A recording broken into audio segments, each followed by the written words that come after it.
When John the Baptist was introduced last Sunday, we learned that although he was a son of a priest, he was not in the temple, nor is he sanctioned by the religious community. He was out in the wilderness. And it turns out his teaching seems to go against all the things that we were taught, the way that we were raised. If you have 2 tunics and someone has none, give one of yours away. Tunics were the undergarment one wore under their coat.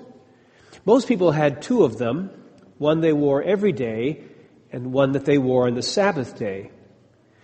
John seems to be suggesting that the needs of your neighbor outweigh saving the Sabbath tunic, or to put it in a different way, deeds of compassion outweigh the practice of religion. John is always pointing beyond himself. I'm baptizing you with water, but one mightier than I is coming.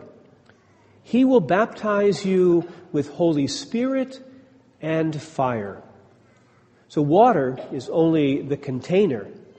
Fire and Spirit are the contents.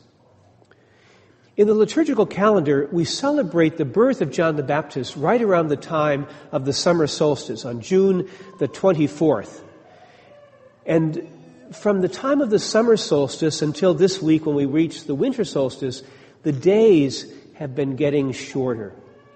John, of course, is not the light. He comes to point us to the light which comes in the darkness. And as John says in the Gospel of John, he must increase, I must decrease. There's a wonderful little hymn verse we sing on the feast of the birth of St. John. The moon with borrowed light gives witness to the sun, discreetly fading with the night when morning has begun. There were 2 other Advent guides that appeared this week. Last Sunday, December the 9th, was the feast of St. Juan Diego, and Wednesday, December the 12th, the feast of Our Lady of Guadalupe. On the hill of Tepeyac in Mexico in 1531, an indigenous peasant, Juan Diego, saw a glowing figure on the hill. The lady identified herself as the Mother of God and the Mother of all humanity. And then she sent Juan Diego to the Archbishop, asking that a church be built on that very spot. God's church, she said, should be built out on the fringes of society, amidst the poor and the downtrodden. The Archbishop, of course, did not believe Juan Diego, and instead he insisted on a sign. Although it was winter, Juan Diego found an abundance of flowers of a type he had never seen before. The Virgin bundled the flowers in Juan's cloak. It's called a tilma. And when Juan Diego opened his tilma, the Archbishop recognized the flowers as Castilian roses. They're not found in Mexico. And the image of Our Lady of Guadalupe remained imprinted on the tilma. Another Advent guide is Fray Juan de la Cruz, St. John of the Cross, whose feast is December the 14th. We visited his monastery on our pilgrimage to Spain last year. John of the Cross was a Carmelite priest, a poet, and mystic, who along with St. Teresa of Avila tried to reform the Carmelite community. For all his efforts, Juan de la Cruz was imprisoned by his own religious community. Like John the Baptist before him, John of the Cross continued to witness from prison. He's echoing the words of the prophet Zephaniah, who announced in the midst of very difficult times, "Do not fear, O Zion. Do not let your hands grow weak. The Lord your God is in your midst. He will rejoice over you with gladness. He will renew you in his love." From his prison, John of the Cross called this renewal and transformation the dark night of the soul, Good Friday on our way to Easter. Life in the midst of death, light in the darkness. In the Gospel today, John the Baptist announced that the one who is coming will renew us with Holy Spirit and fire.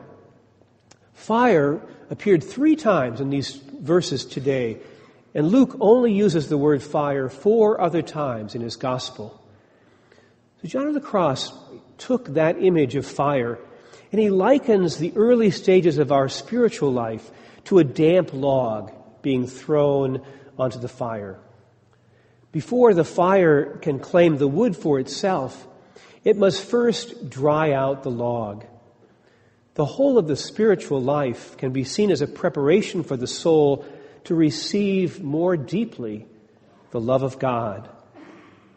And in the same way that a dry log catches fire more easily than a wet one, so the soul responds more immediately to the impulse of God, the more prepared it is by the Holy Spirit.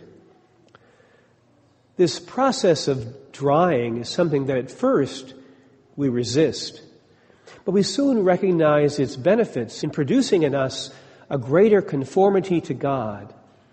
We become more united to God's action within us. And lastly, the log becomes one with the fire. In this way, the wood loses all its own properties and acquires all the properties belonging to the fire. Once it is dry, it dries other things.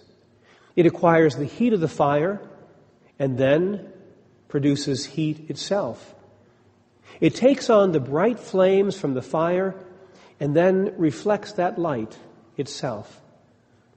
This is all performed by the properties of the fire now that the log has been conformed to these.